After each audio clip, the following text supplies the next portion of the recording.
Bismillahirrahmanirrahim.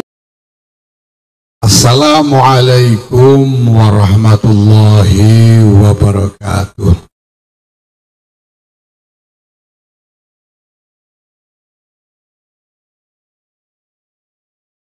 Alhamdulillah wa syukurillah wa salatu wassalamu ala rasulillah Sayyidina wa maulana Muhammadin ibn Abdillah wa ala alihi wa sahbihi wa mawala.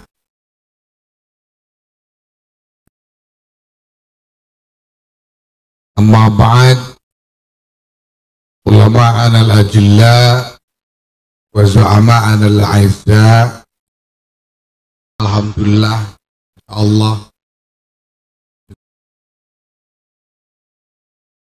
sugeng rawuh Kiai Marzuki Mustamar, monggo. Alhamdulillah, ahlan sahlan, monggo.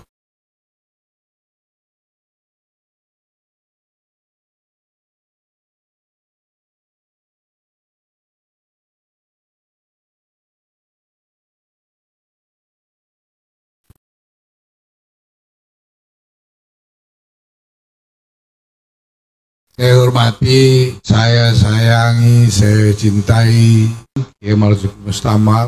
Selamat datang Kiai Marzuki Mustamar. Atalallah baqah.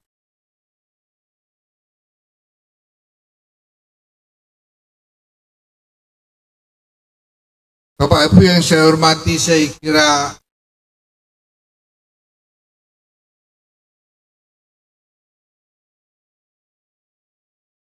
ketika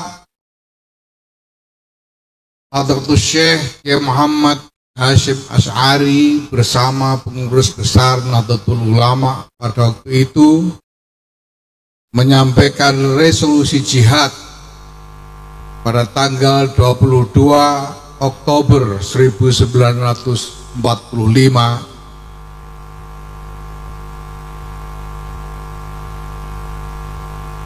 berdatanganlah laskar-laskar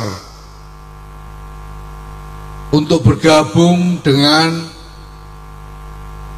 perlawanan rakyat terhadap sekutu dan nikah di Surabaya pada waktu itu, termasuk laskar dari Jawa Barat yang dipimpin oleh Allahyarham Kiai Abbas.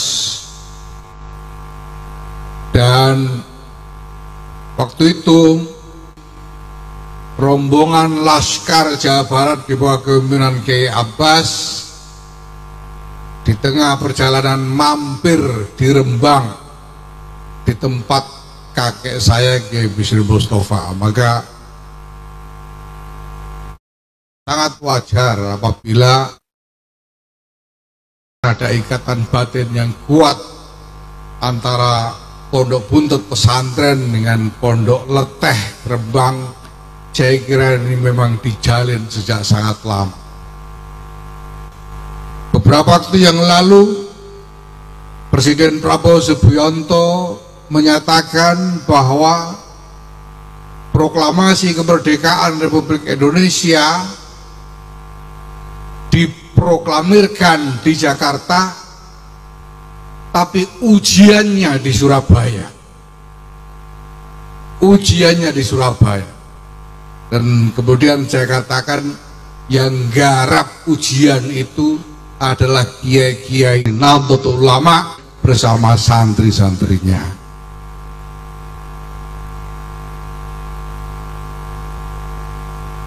Sebagai Ketua Umum Pengurus Besar Nahdlatul Ulama, pada kesempatan ini saya juga ingin menyampaikan terima kasih atas nama PBNU dan atas nama Jam'iyah Nahdlatul Ulama.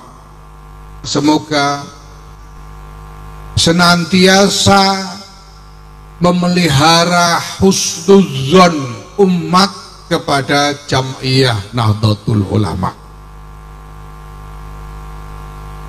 sehingga Jam'iyah ini sekarang sudah memasuki lebih dari 1 abad. Masya Allah.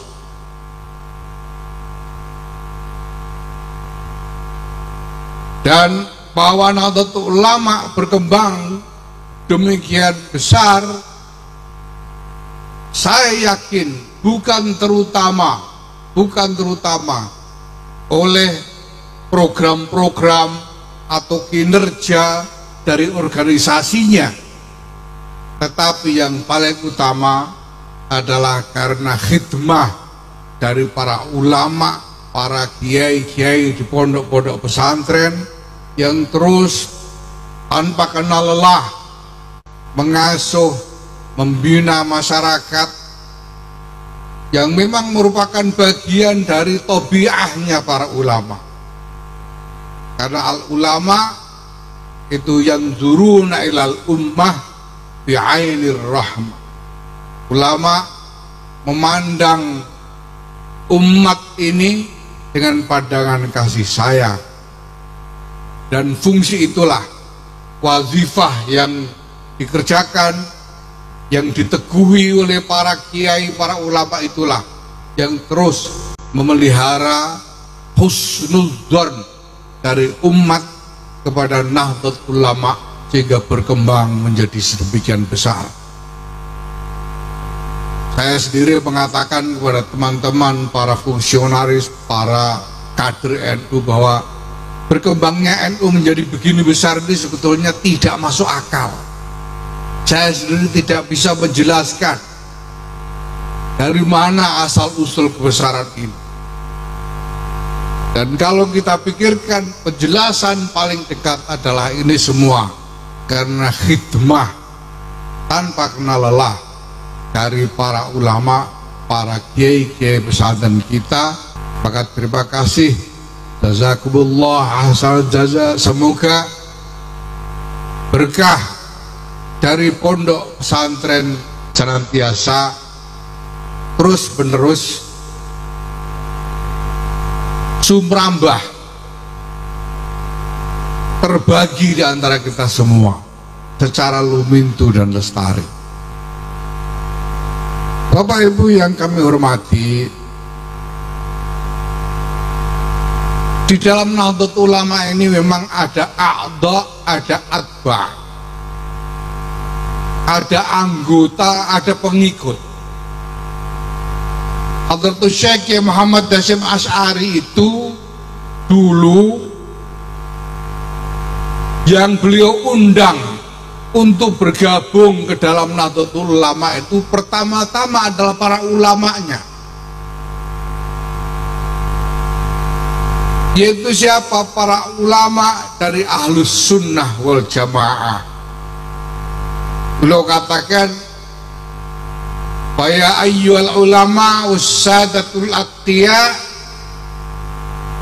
wahai para ulama dan sadah yang bertakwa-takwa.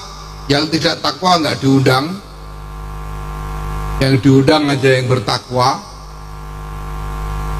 Min ahli sunnati wal jamaah, min ahli madhahibil a'immatil arba'ah. Ini yang beliau undang. Dan beliau katakan, kullukum, para ulama, wa man tabi'akum minal fuqara wal aghniya wal du'afa wal aqwiya halummu ila hadhil jam'iyyah al mubarakah al mausumah binahdlatul ulama. Anda semua wahai para ulama bersama pengikut-pengikut Anda, mari semuanya bergabung ke dalam jam'iyah yang berkah ini, yaitu jam'iyah Nahdlatul Ulama. Masya Allah. Maka untuk bisa bergabung, kalau bukan ulama, jadilah pengikut dari para ulama.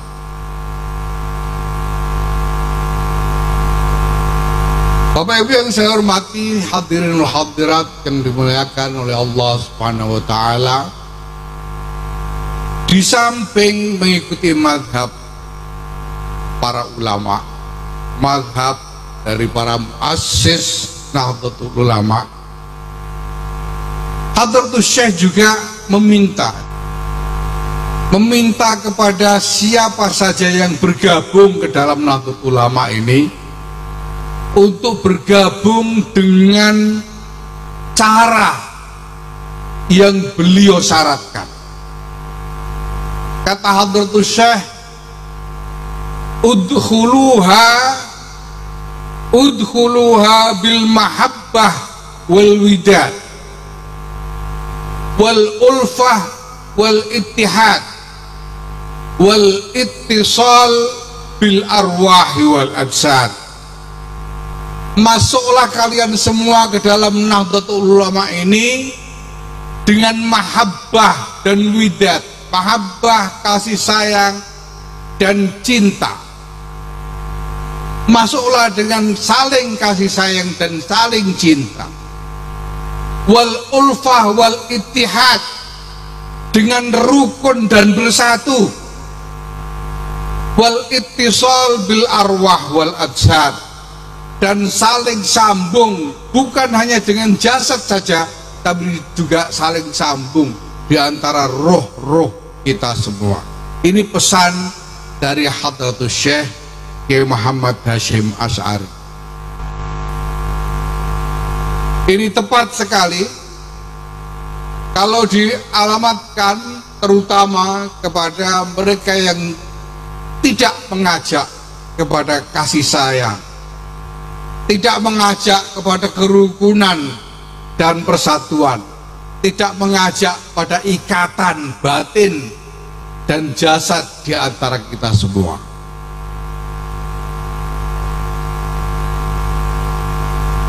Kita mendengar bahwa belakangan ini selama sudah beberapa waktu terjadi kontroversi mengenai berbagai hal.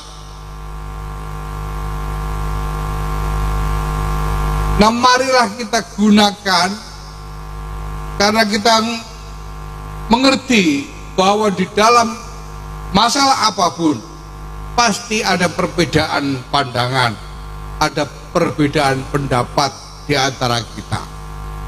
Mari kita jalani itu semua tanpa melepas mahabbah wal widad di antara kita, tanpa melepas ulfah wal ittihad, dan dengan terus memperkuat ittisal bil arwah wal ajsad. Para pendahulu kita ini dulu tidak selalu sama dalam pandangan-pandangan mereka. Kita mendapatkan riwayat yang terkenal sekali mengenai perbedaan pendapat antara Hadratus Syekh Kiai Muhammad Hasyim Asy'ari sendiri misalnya dengan Kiai Fakih Mas Kumambang mengenai kentongan di masjid-masjid dan langgar-langgar. Kita mendapat riwayat yang terkenal juga tentang perbedaan pandangan dalam berbagai macam hal antara Kiai Abdul Wahab Hasbullah dengan Kiai Bisri Sansuri. Tapi kita juga tahu bahwa beliau semua menjalani perbedaan-perbedaan itu dengan terus memegang teguh mahabbah wal widad, memegang teguh ulfah wal ittihad, memegang teguh ittisal bil arwah wal ajsad. Maka kalaupun ingin bicara tentang ilmu yang menyangkut perbedaan pandangan, mari kita bicarakan tetap dengan ulfah di antara kita semua. Kita hindari cara-cara yang membuat kemarahan, yang membuat kejengkelan, apalagi kebencian di antara kita, apalagi dengan mengolok-olok pihak yang lain. Yang ini sebetulnya qat'i, dan sudah difirmankan oleh Allah Subhanahu wa ta'ala, ya ayyuhalladzina amanu la yaskhar qaumun min qaumin asa ayyakunu khairum minhum wala nisa'um min nisa'in asa ayyakunna khairam minhun. Maka saya bisa katakan barang siapa melakukan pecah belah, melakukan ujaran-ujaran yang memecah belah di antara kita semua,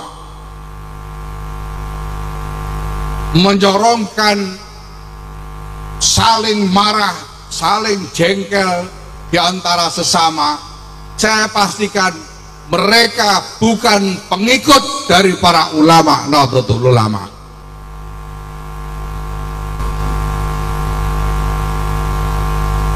Perbedaan pendapat tidak masalah, satu yang wajar ya, tapi semua harus tetap kita lakukan dengan menjaga persatuan dan kesatuan. Apalagi persatuan dan kesatuan untuk negara kesatuan Republik Indonesia. Karena di antara mazhab para muassis adalah menjaga bahwa dalam keadaan apapun, di tengah gejolak apapun, di hadapan kesulitan yang bagaimanapun, negara kesatuan Republik Indonesia harus terus tegak berdiri. Ini adalah amanah dan wasiat dari para muassis kepada kita semua warga Nahdlatul Ulama. Bapak Ibu sekalian yang saya hormati, saya sangat bersyukur saya dapat kesempatan untuk ikut tabarruk di dalam majelis yang mubarak ini. Mudah-mudahan dari majelis ini kita semua mendapatkan barokah yang agung dari Allah Subhanahu wa Ta'ala, diberikan kebaikan-kebaikan, baik kebaikan dalam urusan dunia kita, urusan agama kita, lebih-lebih lagi kesentosaan dan kebahagiaan nanti di yaumil akhirah, hingga berkumpul dengan para masyayikh, berkumpul dengan kekasih kita semua Sayyidina wa Maulana Muhammad sallallahu alaihi wasallam. Bapak Ibu, para hadirin, para masyayikh yang saya hormati, saya kira demikian yang bisa saya sampaikan. Wallahul muwaffiq ila aqwamit thariq. Wassalamualaikum warahmatullahi wabarakatuh.